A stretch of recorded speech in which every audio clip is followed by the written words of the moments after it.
Kapapasok lang na balita, patay sa pamarilang alkalde ng Maconacon, Isabela. At politika ang isa sa mga tinitignang motibo sa pagpaslang. Saksi si Victoria Tulad.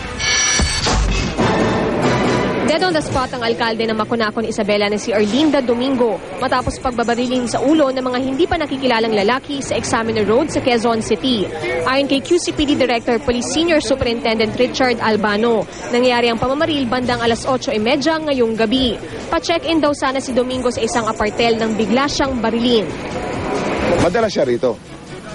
Nag-check-in sila ng umaga, tapos nag-check out, tapos bumalik. After that, bumaba, may bumaril sa kanya.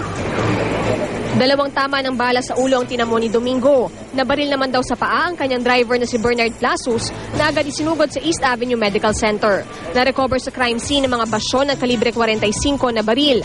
Batay sa investigasyon ng QCPD, matapos barilin si Domingo ay agad tumakbo ang mga suspect.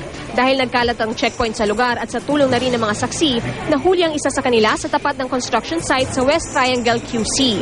Sa ngayon, ang nalalapit na eleksyon ng isa sa mga motibong iniimbestigahan ng mga pulis. Ayon kay Isabela Governor Faustino D. III, re-electionist daw si Domingo na 6 na taon nang nagsilbing alkalde ng Maconacon. Wala raw siyang alam na kaaway ni Domingo na huli niyang nakausap noong nakarang linggo tungkol sa isang proyekto. Napakabait, napakabuting mayor nito sa bayan ng Maconacon. Ang Maconacon kasi ito yung isa sa 4 coastal towns ng Isabela, yung isolated area. Wala kaming nababalitaan na naging kaaway siya tungkol sa politiko o sa anumang bagay. Ako si Victoria Tulad, ang inyong saksi.